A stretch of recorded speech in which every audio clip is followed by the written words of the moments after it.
And now, the Hall of Fantasy. Welcome to the Hall of Fantasy. Welcome to the series of radio dramas dedicated to the supernatural, the unusual, and the unknown. Come with me, my friends.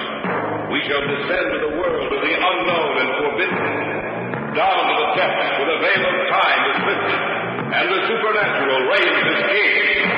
Come with me and listen to the tale of the golden bracelet of amoniris. There doesn't seem... Over there, next to the sarcophagus. It's one of the workers. He shouldn't be in here. Something's happened to him. Here, you. Get up. Get up here. Just a minute. What are you feeling his pulse for? He's dead. What? He's dead. And look, around his wrist. That's the snake bracelet the mummy wore. There's a strange mark on his wrist, like the fang marks of a snake. The Hall of Fantasy will present the golden bracelet of amoniris in just a moment. And now for our story entitled The Golden Bracelet of Amoniris. I had gone over to Egypt with Dr. Jason Freeman's archaeological group to discover, if possible, the tomb of the pharaoh Amouaten. Amouaten had been one of the greatest rulers of the Third Dynasty. Other parties before ours had covered every inch of ground in the Valley of Kings, only to meet with failure. Dr. Freeman believed the lost tomb was several miles away from the valley, and accordingly, our base of operations was set up some 20 miles north of the Valley of Kings.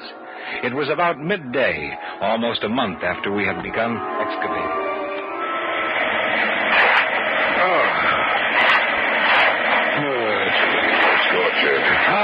What I wouldn't give to be in a nice, air-conditioned room in Cairo. I should imagine you'd be enjoying every minute of this, Charles. I can enjoy it and still be uncomfortable, Dr. Freeman. Yes, I suppose so.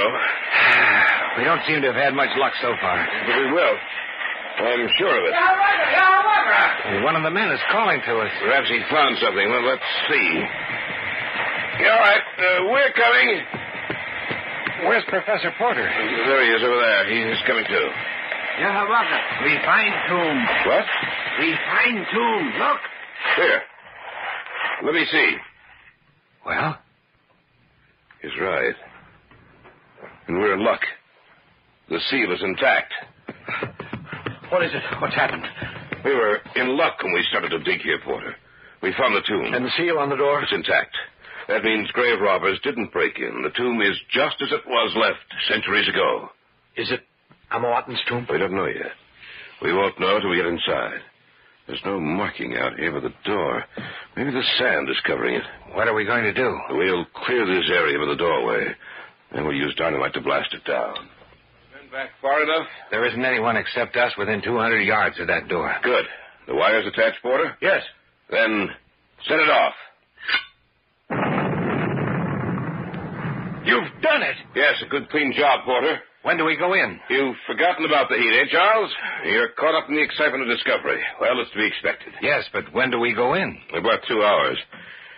We'll give the air a chance to get in there and replace that which is present now. I don't want to take any chances of one of us being overcome by the stale oxygen in there. Jason. Yes, Porter?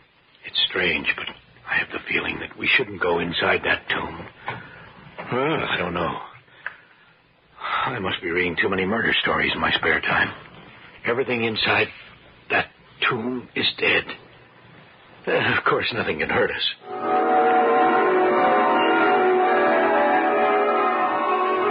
Are you ready? Yes. You've told the men to stay back at the camp. Yes? All right, then. Let's go. It's a good thing we waited.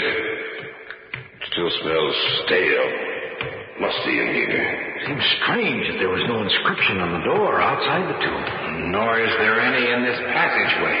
Burial chamber will let us know whose tomb this is. Shine your lights up ahead. I think we're coming to it. Yes, we are. Now, We'll find out if we've discovered the tomb of Amoaten. There's an inscription over there. Shine your lights over there. See if you can make it out, Porter. It's not the tomb of Amoaten, Jason. It's the tomb of Amoniris. Amoniris? Yeah. The legendary queen of the Third Dynasty. It's truly a great discovery. Then you're not disappointed. Of course not, Charles. We've come across something the world thought was lost forever. Amoniris, the greatest of the queens of Egypt. Even in the most complete histories of Egypt, only vague references are made to her name. But we were sure she existed. And this will prove it. Who was she? Queen of Egypt, master of men, and one of the cruelest rulers of the ancient world. To disobey her slightest wish meant death to the one who incurred her wrath. Let's see if we can open the sarcophagus. This burial chamber is magnificently preserved. I only hope that the mummy of Amoniris will be in the same condition. There's an inscription on the side of the sarcophagus, Jason. What does it say? Let me see. Whomsoever violates the resting place of the queen and steals her wealth from her shall die the death she reserves for him. Nice and friendly. They went to a great deal of trouble to frighten the grave robbers of it. Inscriptions like that one appealing to the superstitious natures of their people. They hoped it would save their tombs from being ransacked. The ancient Egyptians believed that they needed their wealth and possessions after death. Well, it certainly made me think for a minute. Oh, there's nothing to it. Isn't that right, boy? No, there's nothing to it. Now then, let's see if we can't roll the top of this sarcophagus off. The three of us together. Right. All right. All together now. A little more. That's nothing. Shall die the death. Yes. There she is.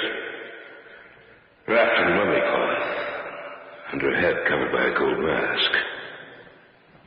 The mummy of Amoniris. Whosoever violates my tomb shall die. Listen.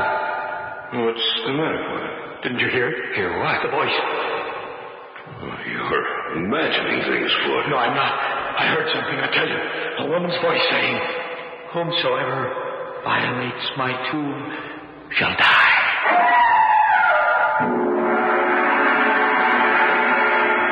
We'll return to the Hall of Fantasy in the tale of the Golden Bracelet of Amoniris in just a moment. Back now to the Hall of Fantasy in the tale of the Golden Bracelet of Amoniris. Both Freeman and I stared at Dr. Porter in amazement. He had backed away from the sarcophagus and stood staring down at the still figure of Amoniris in horror. Then he looked apprehensively around the burial chamber as if searching for someone. What's the matter with you, Porter? I tell you, I heard something. Well, I thought I heard something, too, like an animal howling. And that's all? Yeah, that's all. Well, I heard the animal, too. I didn't hear any voice, Porter. Maybe you imagined you heard it. It's possible that I imagined it, but it was so real, as if she were standing right beside me. Stop looking around the burial chamber. There's no one else in here. Are you sure? Of course we are. You don't look at all well, Porter. Maybe you better go outside and get some air. No, I'll stay here with you. Then forget about what you thought you heard. Sound like a superstitious fool. I'm sorry, but... Forget it. What do you want me to do? We're going to unwrap the mummy. See what jewels and articles of value it has in its person. You've done this before, Porter. I think you should take charge of the job. That's it. That's the last of it. What a remarkable state of preservation she's in. Look, on her left wrist. That's a gold snake bracelet. Yes. I noticed it before. Beautiful workmanship. It looks almost as if it were alive. But it's not. It's getting late.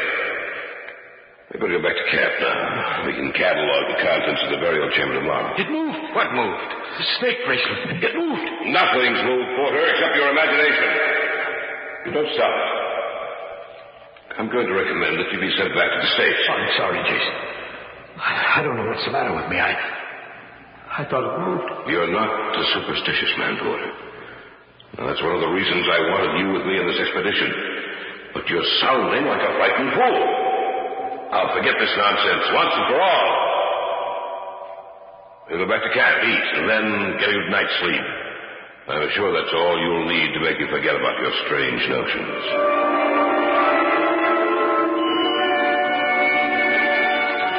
What time is it? Almost 10:30. We'd better turn in if we're going to get that good night's sleep you were talking about. I don't feel like sleeping. Oh, you will once you lie down.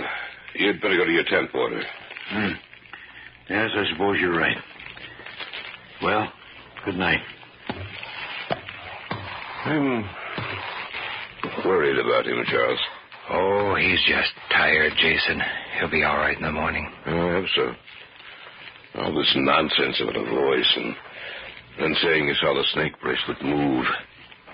You know, you'd think something was happening to his mind. That jackal out there. I hope it finds something to eat and stops howling. Ever since we made camp here, at night it's been out there, as if it were waiting for something. You get used to it after a while.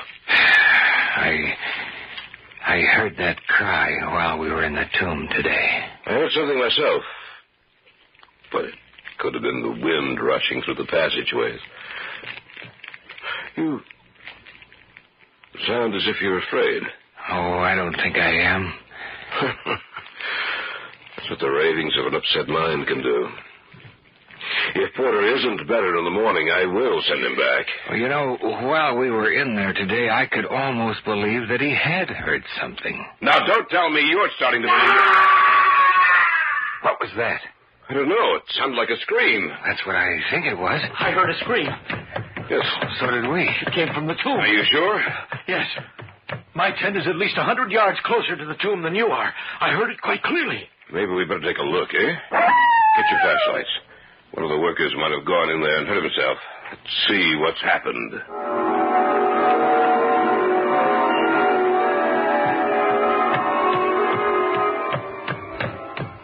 Anyone in here? Shine your lights around. Well, that doesn't seem... Over there. Next to the sarcophagus. It's one of the workers. He shouldn't be in here. Something's happened to him. Here, you. Get up. Get out of here. Just a minute. What are you feeling his pulse for? He's dead. What? He's dead. And look. Around his wrist. That's the snake bracelet the mummy wore. There's a strange mark on his wrist, like the fang marks of a snake. Let me see. Those are fang marks. What's wrong? I felt it move. What move? The snake bracelet. You're insane. No, Jason. It did slip down his wrist a little. And now, it's on the floor. Well, there's nothing to be afraid of, Porter. It's just a gold bracelet. An inanimate object that can harm no one.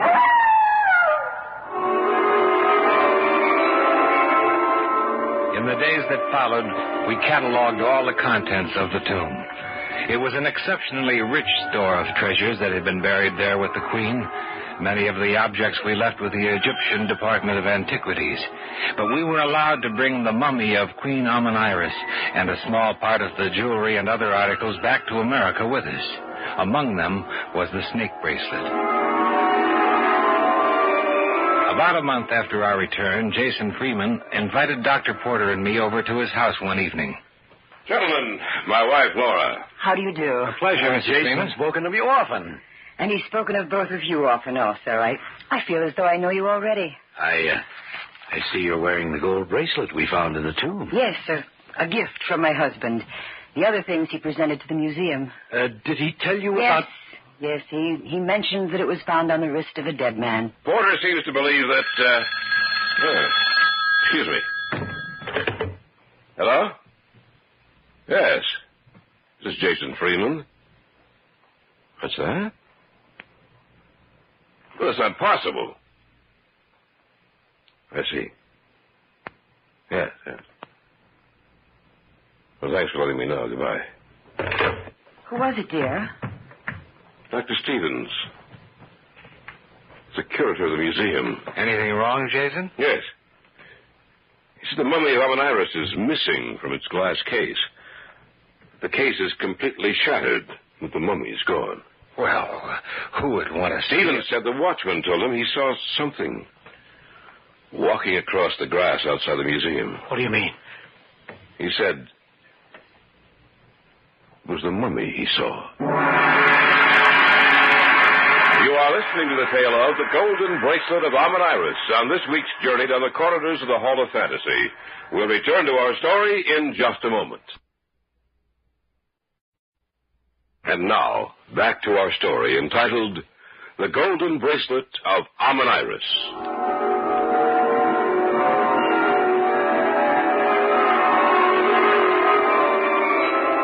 Jason Freeman had just received a telephone call from Stevens, the curator of the museum. From him, he learned that the glass case in which the mummy of Amoniris had been placed had been destroyed, and the mummy was gone. Are you serious, Jason? Quite serious, my dear. Stevens said the night watchman had seen the mummy walking. That's absurd. No, not necessarily. Since I've been back, I've tried to learn everything I could about Amoniris. The bracelet you're wearing, Mrs. Freeman, has a definite connection with her. What are you talking about, Porter? Well, look, Amoniris had that snake bracelet especially made for her. Once she came into possession of it, she built her whole life around it. She believed that if the bracelet was taken from her, it would result in her death. And so she guarded it jealously. But one night, as she lay sleeping, it was stolen from her wrist. And she awoke to find it gone. She learned that one of the high priests had it in his possession. And so she went to him and demanded it. She went alone. When she walked into the trap the priests had laid, they killed her. I know that story too, Porter. That's only one of the legends that surround Amoniris. That's right, Jason, only one. But I'm not through telling you about her yet. Oh, why don't you forget about her, Professor? Because it may mean our deaths if I do. I think your mind's going back on you, Porter. I don't care what you think. I'm trying to help you, and I think you should listen. And I think that you... Oh, now, Jason, let him talk. According to the legend surrounding her, it is said that if the bracelet is removed from her wrist, Amoniris will wake from her long sleep to recover the bracelet. And with her, she will bring death. I know that story too, Andrew. And it's all Tommy, right? I don't think it is, Jason. I think it's true. Then I think you're as stupid as the story you're telling. Jason. I'm sorry, my dear. The mummy is gone, Jason. Well, someone could have taken it. Not according to the night watchman. And he could have been drinking. He saw something, Jason. Something out on the lawn in front of the museum. I'm going to take this thing off. What's the matter with you? All of you. This is the 20th century, not the Dark Ages. How far is the museum from here? About half a mile. And it shouldn't be too long. What do you mean? The mummy should be here soon. Listen. Dog. Only a dog. I'm not so sure. It could be the cry of a jackal. Oh. I refuse to stay in here and listen to such stupid nonsense. I'm going out for a walk. Jason, don't go out there. I'm not going to stay here and listen to a lot of foolishness. Jason! Let him go. Oh, I'm sorry that I made your husband angry, Mrs. Freeman. It's just that I believe that we never should have entered the tomb of Amoniris. Andrew. Yes? Mrs. Freeman set the snake bracelet down on the coffee table. Now, no one has touched it since. Do you see what I see? It's moved. Oh, that's no dog out there. What are we going to do? I think that we should... That's Jason. We better see what happened. He shouldn't have gone out there. Let me in. Open the door, Porter. It's out there. What's out there? The mummy. I saw it. Then the story is true. I owe you an apology, Porter. I'm sorry. What are we going to do? It must be destroyed. But how? That thing from the past is 5,000 years old and still lives. It's getting closer to us. We have to think of something. It's trying to break down the door. Get back. Do you have a gun in the house? No. Any other weapon? Nothing at all. Besides, what good would bullets do against it? That door won't hold up much longer. We have to think of something. Fire. What's that? The way to destroy it. Fire. Jason, do you have any kerosene, any turpentine, anything flammable around the house? Not that I know of. Oh, I have some cleaning fluid in the kitchen. Get it, and some old rags that we can soak with it. I'll be right back. Now, look, when it breaks in, it'll probably head first for the bracelet and then for us. Yes. Now, we'll soak the rags in the cleaning fluid, and when it gets close enough to us, we'll light them and throw them at the mummy. It's been kept dry through all these centuries. It should burn like a torch. The next time, the door will break in. We must be absolutely certain that the burning rags fall on the mummy. What about the house? What do you want to save? Your house or your life? Here it is. Good. Now, pour the cleaning fluid over these rags. Here, I'll do it. Make sure the rags are completely soaked with the fluid. Don't worry, I will. Oh! It's there, standing in the doorway. Seize the bracelet. Remember, when it picks up the bracelet, we throw the burning rags at it. That's all the cleaning fluid.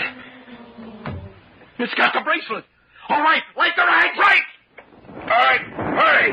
It's starting for us. All right, throw the rags. That's it. It's starting to burn. But it hasn't stopped. Back away! Back away!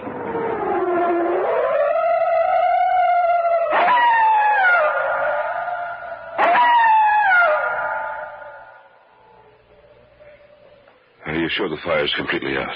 Yes. I was afraid that we'd never be able to stop it. So was I. Yes. But we did stop. And the mummy is destroyed. Well, there's nothing left but ashes. And the bracelet. Yes, and the bracelet. Only the flames melted it down, so that it's lost all shape and form. That's all there is left of the golden bracelet of amoniris.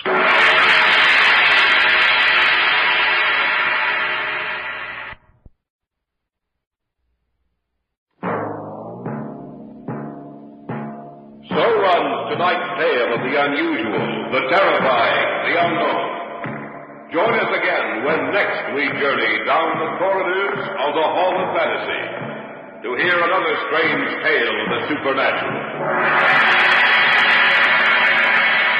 All characters and events portrayed in these programs are fictional, and any similarity to actual events or persons, living or dead, is purely coincidental.